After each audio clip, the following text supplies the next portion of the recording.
tänan. Ei, see ei saanud. Minu nimi on Ragnar.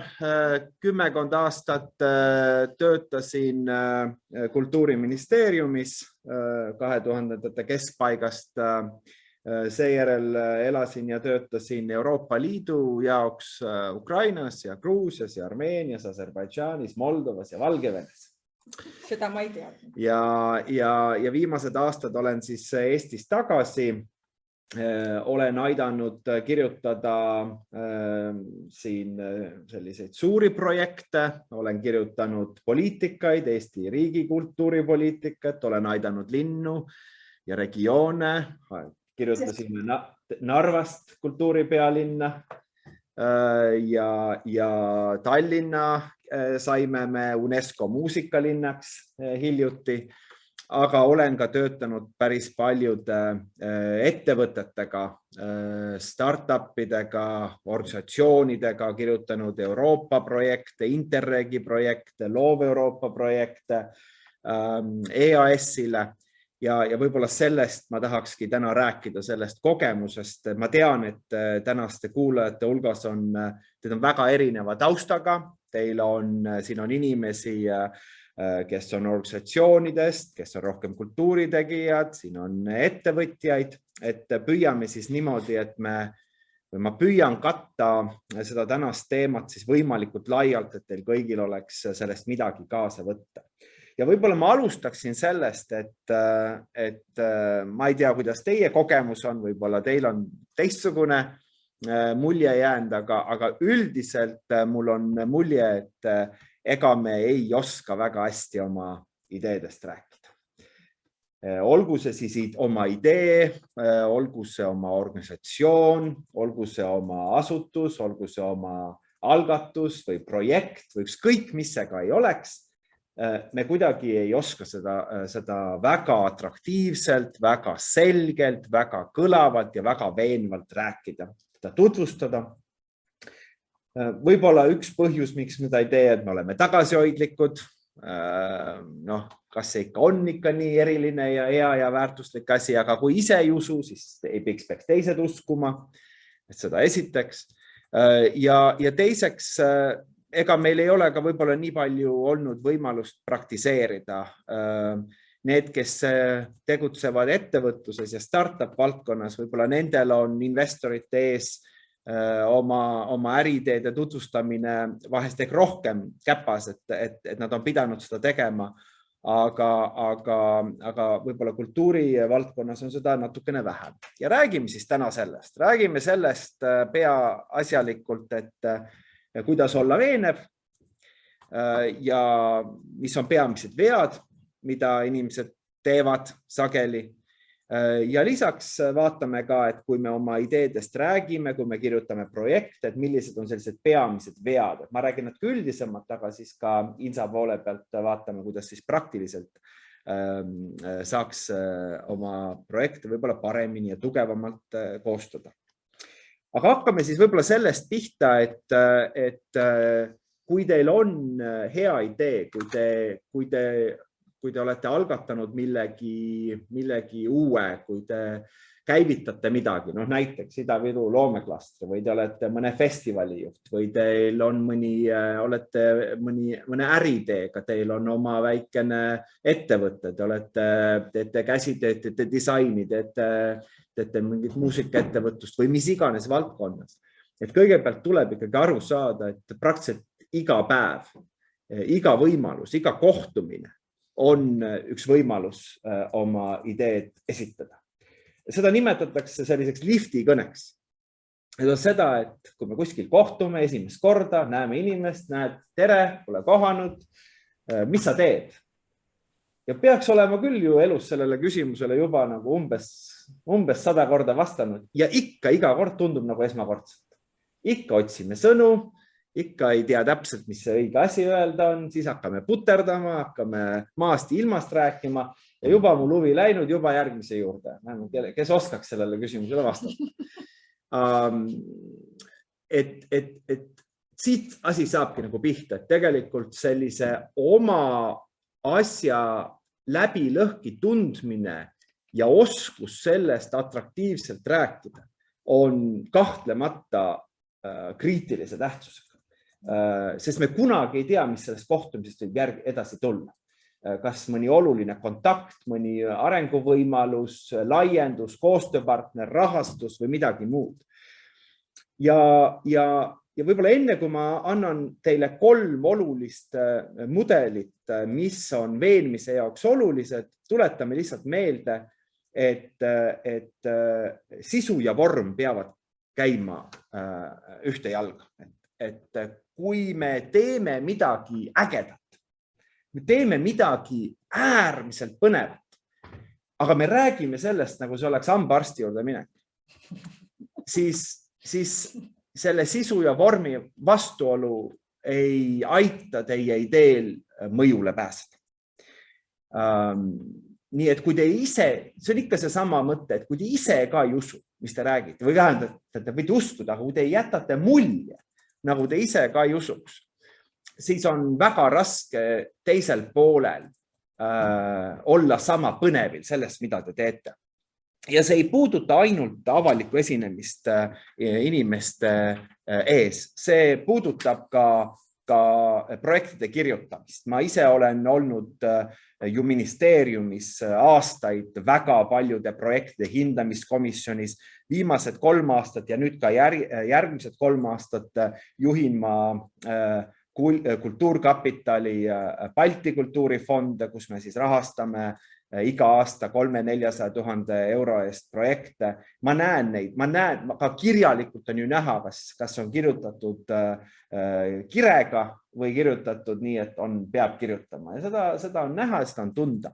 Nii et hakkame siis kirjutama kirjalikult. Ja ma kordan, et see ei tähenda, et on olemas mingisugune ideaalne vorm, viis, kuidas oma ideedest rääkida, et kõik peavad ühesugused olema. Ei, kindlasti mitte. Et see sõltubki sellest, mida te teete, kes te olete, on see rohkem kultuuriprojekt, on see rohkem äriprojekt, on see midagi klassikalist, vastupidi, on see midagi raputavat, põnevat, niši, midagi hoopis kuskilt mujal, et vorm ja sisu peavad vastu. Ja mul on üks väike lihtsalt illustratsioon selle jaoks ka, et siin on kaks maali, ise kui te nende maalide nimesid ei tea, siis kindlasti väga paljud teist teavad, kes on nende maalide autorid, eks ju, et maailma ühed kõige kuulsamad kunstnikud, vasakpoolsel pildil näete siis Joan Mirod ja parempoolsed Piet Mondriani.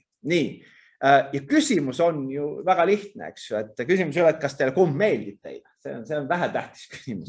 Küsimus antud juhul on, et kui te otsiksite, ma toon lihtsalt näite, kui te otsiksite näiteks oma laste toale sisedisainet, kas te võtaksite vasaku või parempoolse?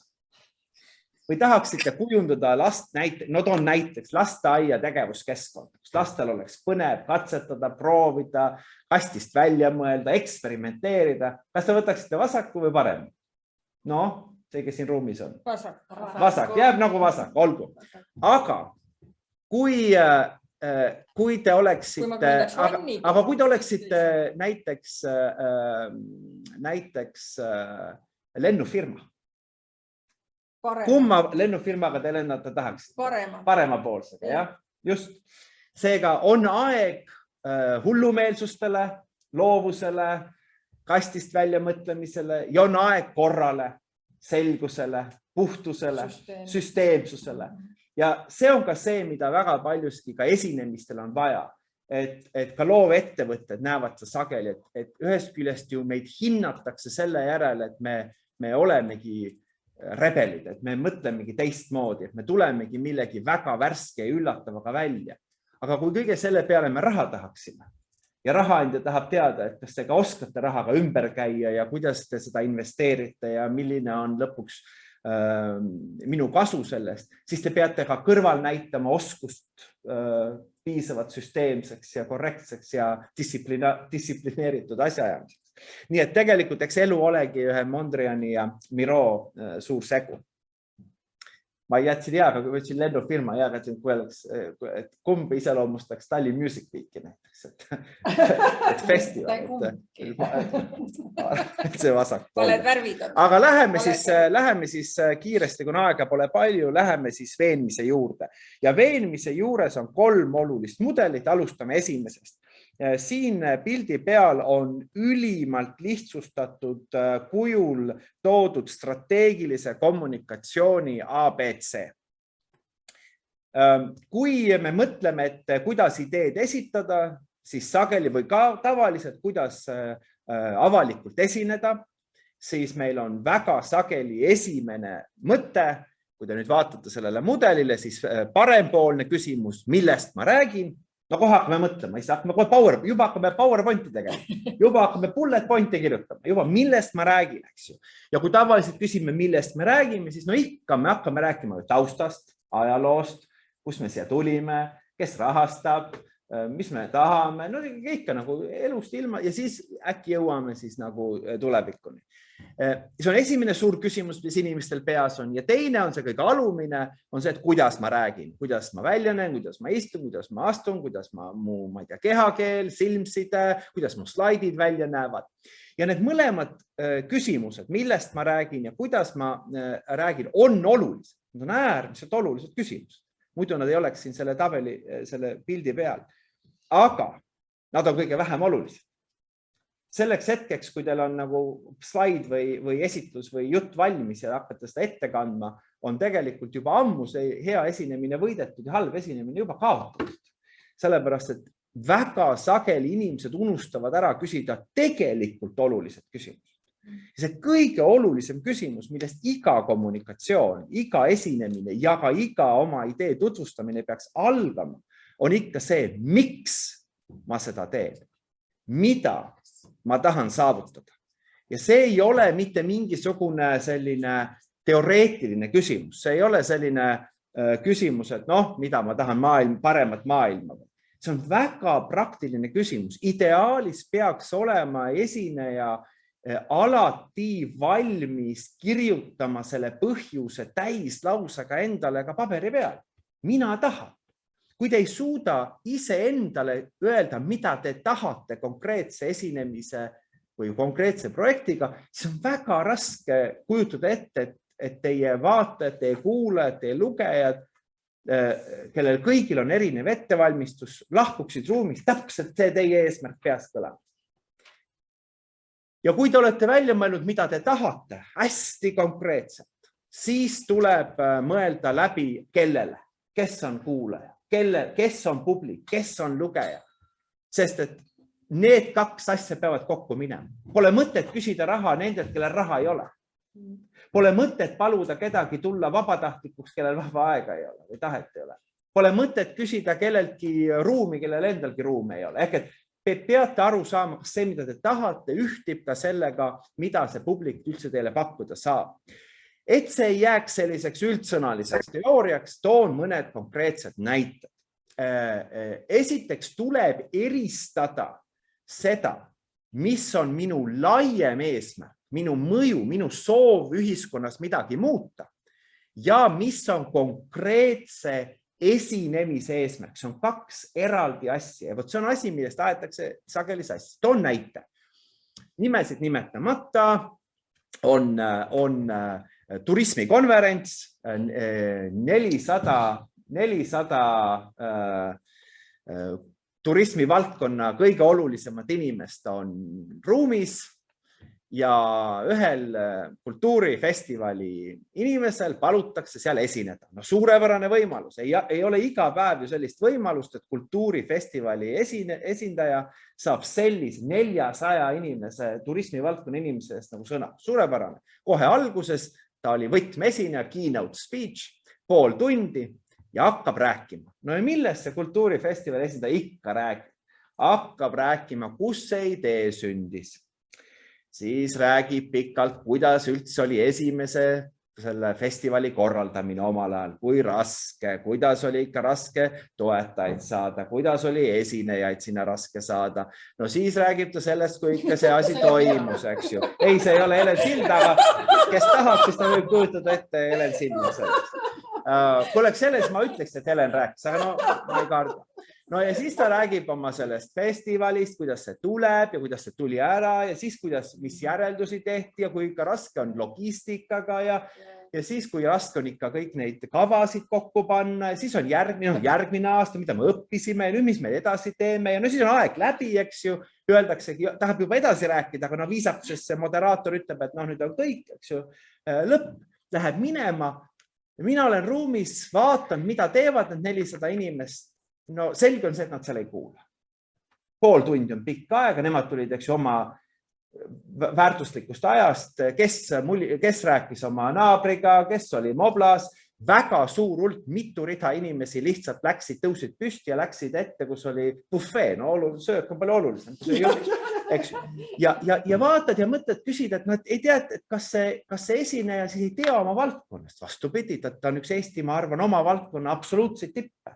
Kas see inimene räägib, kas ta ei räägi kirglikult? Ei, ta rääkis äärmiselt kirglikult. Kas inimeskond hästi kuulda? Ei, teda on väga hästi kuulda. Ehk kõik on nagu paigas. Räägib, tunneb valdkonda kirglikult, aga no ei kuulata. Ja nüüd hakkad mõtlema, miks ei kuulata, siis ei kuulata sellepärast, et räägib halvasti, vaid sellepärast, et see inimene oli jätnud enda käest küsimata lihtsa küsimus. Aga miks ma räägin? No, miks sa räägid 400 inimesele pool tundi oma muredest mingi esineja taga ajamisel ja selle inimese, ma ei tea, lennukipiletit? No keda see huvitab? No 3 inimest huvitab, nemad kuulavad ka üle 350, mida nad teevad? No, ei huvita nagu päriselt. Nüüd küsimus peaks olema aitamises seda festivali juht. Küsime teistmoodi, aga mida sa tahad? No mida sa tahad? Mis sul vaja on?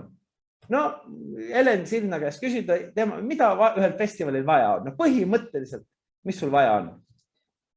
Turismifirmade käest? Ei üleüldse, isegi mitte turismi. Külastajaid. Ja miks sul on vaja külastajaid? Ja ühesõnaga, sest neile ma seda teen. Nii, mul on vaja esinejaid, külastajaid, aga mul on vaja ressurssi. Ja, ehk raha.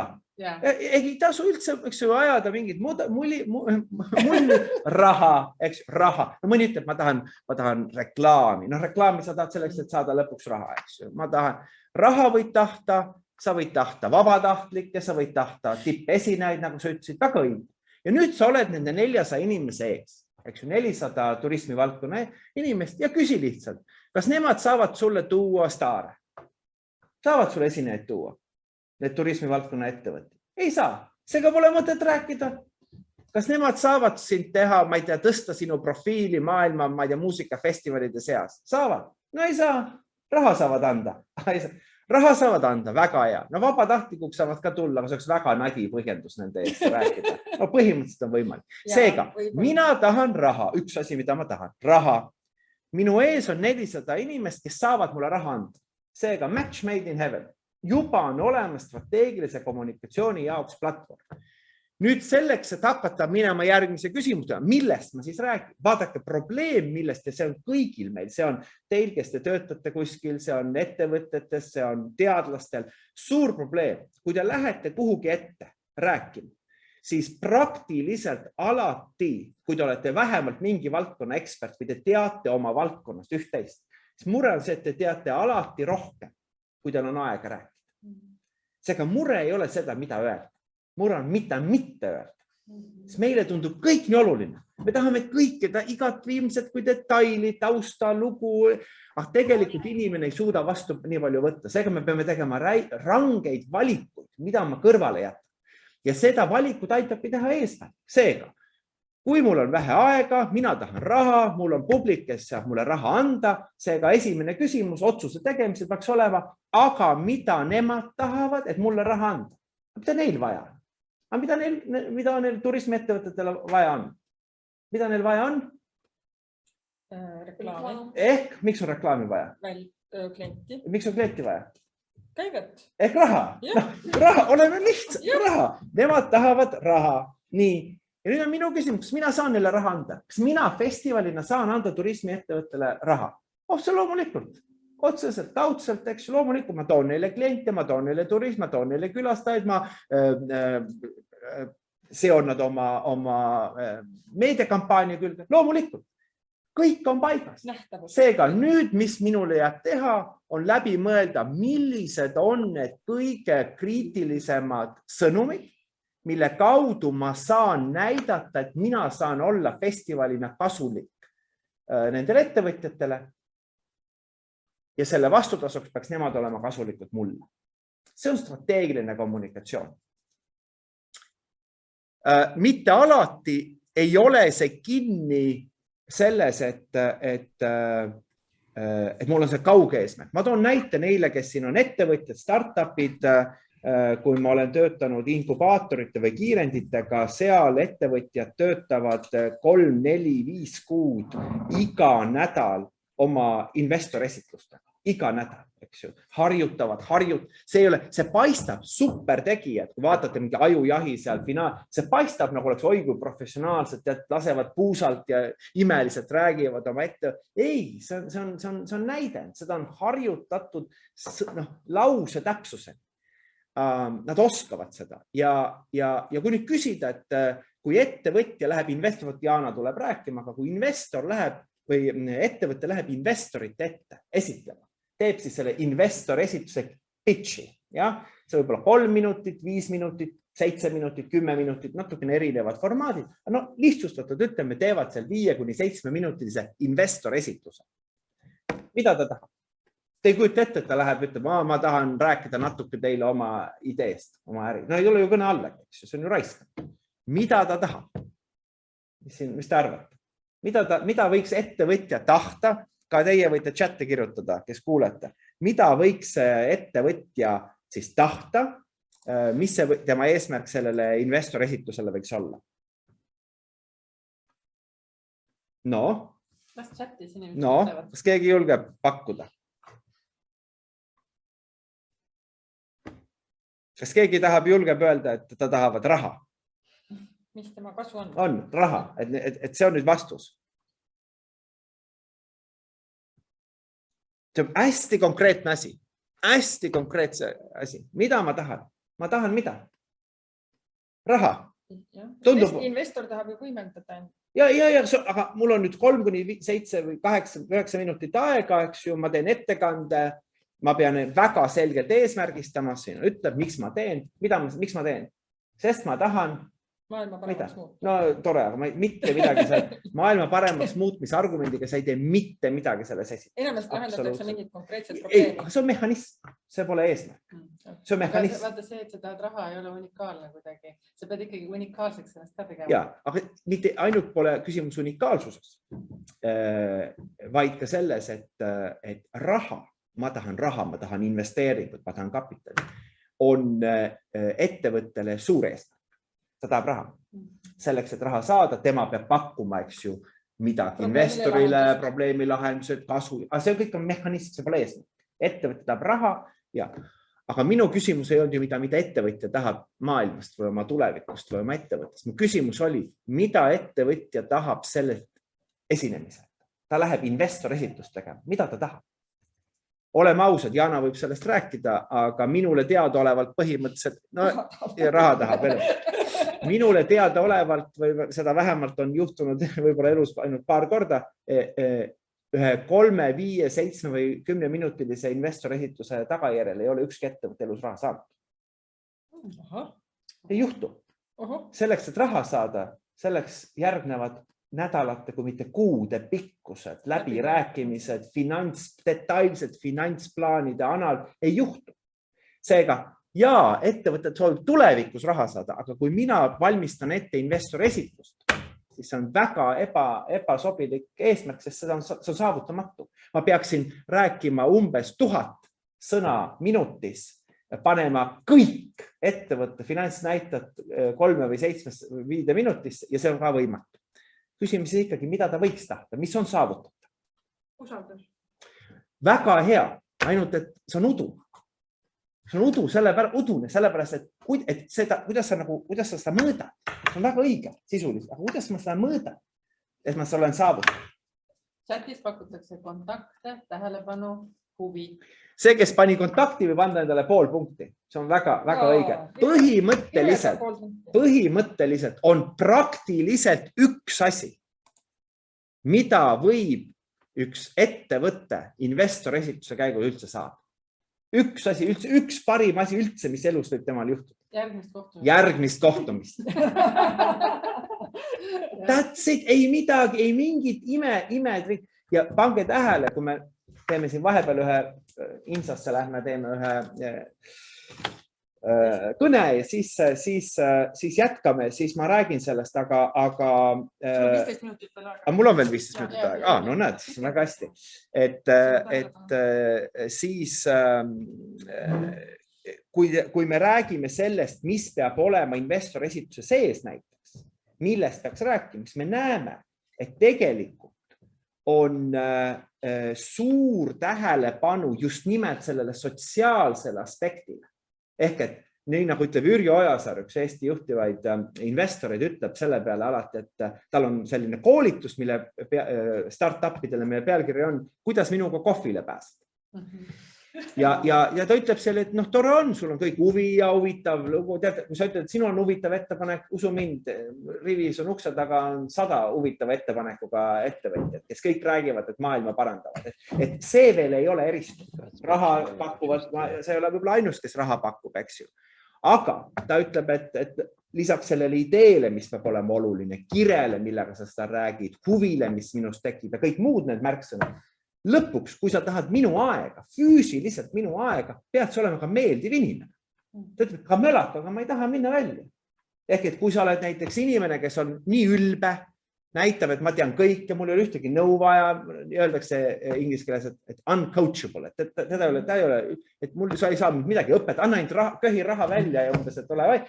Siis tore on, ma lihtsalt ei taha ka sinuga kohtuda. Ja kuna jutt ei ole mitte, et oi, sa räägid oma suure ülbuse või enesekindlusega võid mulle lubada küll tohutu kasumi nagu investorile tulevikus. Aga see jääb sinna paika, sest et enne kui me kasumini jõuame, peame me jõudma esimese kohvini. Ja esimesele kohvinigi me seda ei jõua, sest sa oled lihtsalt niisugune inimene, et ma ei taha sinuga seda aega veeta. Nii et see on nüüd lihtsalt üks näide sellest, et on erinevad asjad, mida me tahame organisatsiooni või projekti või ettevõttena nagu üldse pikalt. Ja mis me tahame nüüd siin? Samamoodi, tõepoolest võib see festival tahta maailma muuta, tahab Eesti kultuuri elu rikastada, tahab, ma ei tea, linnaruumi ta võib olla 10 asju, mida ta tahab.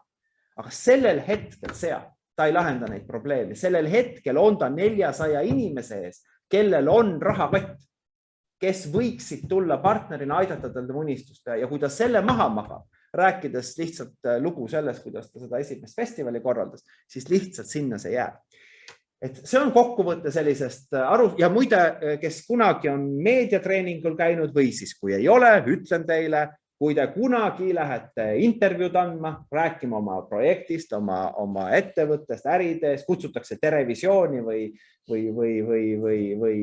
Delfisse või ma ei tea, ükskõik kuhu, siis seda ütleb iga ajakirjanik. Ei tohi minna enne mitte kunagi, kui teil ei ole need oma 2-3 põhisõnumit kokku lepitud, paberile kirjutatud ja te peate need ütlema ära ajakirjanikule sõltumata sellest, mida küsitakse. Sõltumata. Demagoogid, need, kes väga hästi demagoogiat valdavad, nemad ütlevad ära need oma põhisõnumid sõltumata sellest, mida ajakirjanik küsib. Ja see, kuidas Raul Rebane seda kirjeldab, temal on mudel N+1. Vasta ajakirjanikule küsimusele ja lisa oma mõte juurde. Nii, mis siin vahepeal küsitakse? Ja film saab tõlkida jooksvalt kõige täpsemalt. Ja, et võib küsida mitte raha, vaid näiteks ruumi sellise soodsama rendihinna ruume. Täpsustangi, et kui ma ütlen, et tahan raha, siis raha on antud hetkel selline termin, mille all me peame silmas otsest ja kaudselt. Ehk kui me tahame saada sponsorlust, siis on otse raha. Kui see on soodsam diil, siis on see sisuliselt meile raha. Kui see on tasuta ruum, siis on see raha. Kui see on tasuta tehnika, siis on see raha. Nii et olemuslikult on ta raha. Loomulikult ei tähenda tingimata raha. Ja ma mõtlengi, et kui sa oled üks ühele, kui sa oledki tehnikarendi ettevõttega koos, siis tema käest küsi ikkagi mitte raha, vaid küsigi tehnikat. Aga kui su ees on ikka natukene laiem seltskond, siis see raha on üldnimetaja. Mõni saab anda sulle, näiteks sama hotell annab sulle lihtsalt paarile esinejale tasuta ruumi või annab sooduka 20% või annabki sponsorluse või mis iganes, et see raha on üldterv. Aga see ei ole ainus. Ma ütlesin, et 3 mudelit, see oli esimene mudel. Teine oluline mudel ja ma kiirustan sellest, me muidu räägime ülikoolis võib-olla nädal aega, aga püüame siis täna teha väga kiiresti. Teine veenmise mudel, nüüd te näete siin peal on Ariel. Miks Ariel? Sellepärast, et see on hea metafoor. Nimelt, kui me räägime veenmisest, siis üks veenmise alaliik on reklaam. Ja reklaam aitab meil korraks seda teist asja meeles pidada. Nimelt, veenev kõne ka oma struktuurilt on üks väga kindel formaat. Ja ta koosneb 4 olulisest sammust. Et meelde jääks, mõelge Arieli peale. Ariel siis Arieli, Colgate'id, mis iganes pahna teile jälle filmi vahel õhtul telekast püütakse pähe määrida, eks? Mis need 4 sammu on? Jätame meelde. Esimene samm, see on nii oluline, see on nii põhimõtteline, see on see ilma milleta ei toimugi kommunikatsiooni. Me võime olla ühes ruumis, ma võin rääkida, te võite istuda publikus, aga kui seda ei ole, ei eksisteeri absoluutselt, isegi teoreetiliselt ei eksisteeri kommunikatsiooni, informatsiooni andmist ega vastuvõtmist. Mis te arvate, mis see on? Mis on kõige olulisem asi? Ilma milleta ei eksisteeri kommunikatsioon. Kui te ütlete sõnum, siis see pole oluline. Me väga palju kommunikatsioonist on ilma sõnumita. See on täiesti tavapärane. Müük. Ei pea müügita. Enesemääratus. Võib-olla ilma enesemääratusega ikka kommunikatsioon. Mitte väga efektiivne. Aga ma ütlen, ilma selleta ei eksisteerigi. No, kuulaja. Kustja. No selles mõttes ju võib olla, et ma võin rääkida, ma ei tea, videosse, ma võin rääkida mikrofoni ja mul ei ole otsest kuulajat, eks ju. Aga lõpuks loomulikult peab kuulaja olema, see on õige. Ehk see märksõna, mis on kriitiliseima tähtsusega selle märksõna, see on tähelepanu. Keegi võib öelda ka kontakt. Ja see on see, miks head esinejad kõige rohkem, miks ka esituste tegijad investor esitusel näevad vaeva kõige rohkem sellega, et võita kuulaja tähelepanu ja seda hoida. Sest sellel hetkel, kui sinu kuulaja võtab oma mobla ja läheb eksirännakutele oma meile vastama või ta vaatab sulle küll otsa, aga tegelikult mõtleb õhtul, mis ta süüa teeb või kes lapse lasteaias koju toob, siis on ta läinud, siis on kõik. Reklaami peale mõeldes me võime meelde jätta selle mudeli, et ma võin teha Super Bowlile maailma kõige parema reklaami. Maksab seal $10 miljoneid, eks ju, see 1,5 minutit maailma parimate näitlejatega. Aga kui ma selle eetrisse lasen, aga sa oled parasjagu vetsus või teed köögis vorsti või leiba, siis pole olnud. Pole vahet, et maailma parim reklaam pole olnud. Seega mingi jõud peab panema sind istuma teleka ette ja vaatama. See on esimene asi, millest algab. Ja? Seda teavad väga hästi need, kes müüvad sulle pensionisammast seal kuskil kaubanduskeskustes. Ma ei tea, kuidas teil siin Ida-Virumaal on, aga kui mina ikka Tallinnas kuskil neid LHV poisse näen. Ma olen nii viisakas inimene. Ma ei taha neile valetada. Aga ma ei taha, et nad mulle silmsida kontakti saaksid, sest sealt hakkab pihta, kui ma neid kaugelt näen. Mina käin Kristiine keskuses ja sealt, kui ma neid juba näen, siis ma lähen R-kioskist sisse, R-kioskist läbi Apollo ridade, sealt lähen chopstiksi tagant eskalaatori vahelt. Ma lähen teen suure ringi poodidest läbi, et ma ei peaks minema. Sest hetkel, kui silma vaatavad, on kontakt ja siis on nagu võided, siis on juba, sa pead valetama. No ma ei taha ebaviisakas olla, siis ma valetan. Aga igatahes. Nüüd, kui see on olemas, kui tähelepanu on olemas, sinu tähelepanu on võidetud, mis siis juhtub? Mis on järgmine asi? Ja võt see on nüüd see asi, kus minu arvates väga paljud meist teevadki selle suure vea. Meil on idee, meil on mingi lahend, me töötame kuskil, me oleme millegi osas kirglikud ja mis me hakkame tegema, kui meil on tähelepanu olemas? Mis me teeme? raiskama aega. Seda niikuinii. Aga mida me teeme? Mis on teine asi, mida hakatakse tavaliselt tegema? Hakkame rääkima oma, kui super asi meil on. On ju nii? Meil on super asi, mul on super üritus, mul on super toode, mul on super teenus, mul on super muuseum, mul on super festival, eks ju. Ja nüüd korraks vaadake sellele Arieli pildile. See oleks sama, kui Arieli reklaamis esimene asi, mis ekraani tuleb, on keegi, kes ütleb, siin on väga hea pesupulber. Ei juhtu ju. Ei tule ekraanile pesupulber, mis on väga hea. Mis tuleb ekraanile? Mustad riided. Probleem. Ja võt see on veenmise struktuurses mudelis nii-öelda enne lahendust. Ehk et kõigepealt peaks tekkima või peame sõnastama vajaduse. Pärast mida kolmanda sammuna me pakume sellele lahenduse, oma lahenduse. Eks? Seega ma mitte ei ütle oma kuulajatele seal samas festivali näites, et teate, kui tore festival ja mul on fantastiline festival ja mul on nii palju külastajaid ja mul on nii palju. Ma pigem küsiksin nende käest. Ma küsin, mis on täna teie probleem? Kas teil on täna probleem leida Eestist kultuuriüritusi, millel on piisav rahvusvaheline kõlapind, mis suudaks näiteks tuua turismi hooaja välisel ajal välisturiste. Näed, sina noogutad. Nüüd on vajadus, jah? Ja nüüd ma pakun lahenduse. Ja teate, miks see on? See tundub nii triviaalne. Mis vahet seal on? Vahe on väga suur. Psühholoogiliselt me oleme pidevalt, me oleme kogu aeg päevast päeva hommikust õhtuni informatsiooni tulvas. Igalt poolt. Net, uudised, Facebook, raadio, telekas, kogu aeg.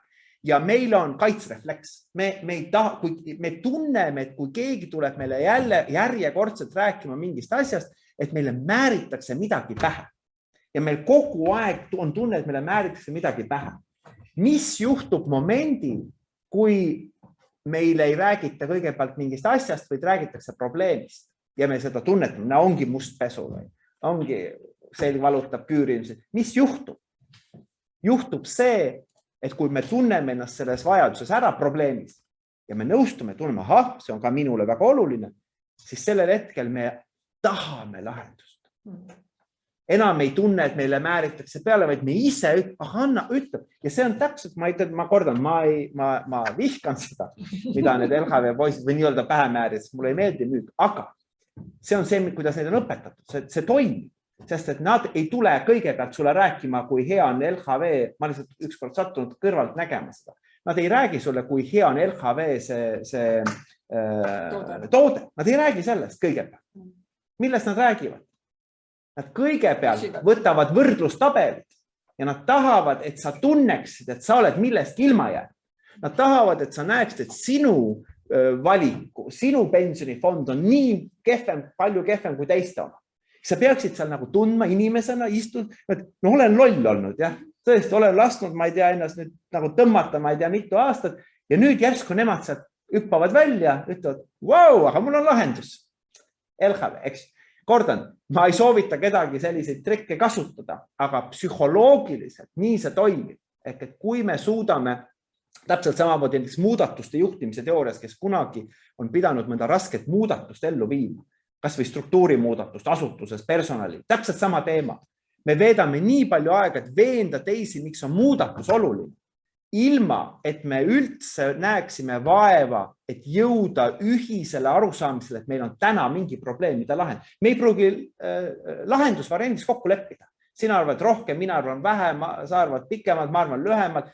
See võib olla kõik erinev, aga kui me ei lepi alguses kokku, et meil on isegi algselt ühine probleem, mida lahendada. Mina arvan, et on meil probleem, mida lahendada, sina arvad, polegi mingit probleemi, mida üldse lahendada. Siis on loomulik, et inimesed ütlevad, muudatuse pärast jälle hakkavad nad siin pihta, jõua viimasest muudatusest veel rahunedagi ja sealt tulevad need probleemid. Ja et ma nüüd kohe teeme siis väikse selle lülituse, siis see viimane punkt, ka mõtlesin 4 punkti. Esiteks oli tähelepanu vaja võita, siis on vaja sõnastada ühine probleem, mis tekib ja start-uperid teavad seda hästi, kõigepealt räägiti investorile probleemist, mida sa lahendad ja kui investor tunneb, et see on probleem, mis väärib lahendamist, siis hakatakse edasi, siis pakutakse lahendus ja 4. asi on see, mis jäetakse kahetsusväärsel kombel liiga sageli 2 silma vahele. Ja see on inglise keeles öeldakse selle kohta call for action ehk kutsetegudele. Kutsetegudele ehk, et kui me oleme viinud inimese nii kaugele, et suutud tema tähelepanu hoida, probleemi sõnastada, ta isegi on peaaegu, et valmis nagu uskuma meie pakkumist. Aga mis edasi? Startupperid teavad seda hästi, kui on mingisugune konverents, oled seal, ma ei tea, 1 10 või 20 esinejast, teed oma demo teile oma ettekandi ära. Aga kujutage ette, nüüd ma olen investor, 20 teevad ära, lahkuvad ja nüüd, mis ma siis edasi nüüd teen? Aga mis nüüd siis saab? Tore. 1 jäi mulle meelde, 2, mis siis nüüd edasi, kus ma rohkem kuulen, hakkan guugeldama, hakkan otsima, et hull oled, mul on järjekord, eks loomulikult mitte. Seega hea startupper saab ju aru sellest, ütleb, et järgmine samm, tavaliselt ta ütleb, et ma ei tea, annab mingi asja, ütleb, et võta minuga, või ta saab aru, et tema peab tegema selle sammu, mitte ütleb, et konverentsidel väga sageli on niimoodi, et pärast seda paneeli meil on väikene laud seal või me oleme seal olemas, meil on väiksed tootenäidised, tulge mööda, räägime pikemalt. Mõte on selles, et kui sul ka see huvi tekkis, siis see esimene samm on tehtud nii mugavaks, et sa ei pea mõtlema. Arieli lihtsalt selles mõttekäigus on see sama, et mitte küll alati, aga enamasti, kui me teeme reklaami ja me juba teeme probleemi ja lahenduse, siis me enamasti seome sellega mingisuguse kampaania, eks ju. 2 hinna eest praegult on soodne, Maximas on -30. Ehk et see, et sa istud kodus, et oi, tõesti on hea pesupulber. Üksi veel ei piisa. Peab midagi olemas. Nüüd on just see õige hetk minna ostma. Nüüd viimane nädal aega veel soodushind. Ja võt see on see, mille peale võiksime ka mõelda rohkem. Aga nüüd ma teen siia väikse pausi. Ja see 3. mudel veenmisest jääb siis sinna veel pärast Insa esinejat. Iiris on juba ootel ka. Väga hea.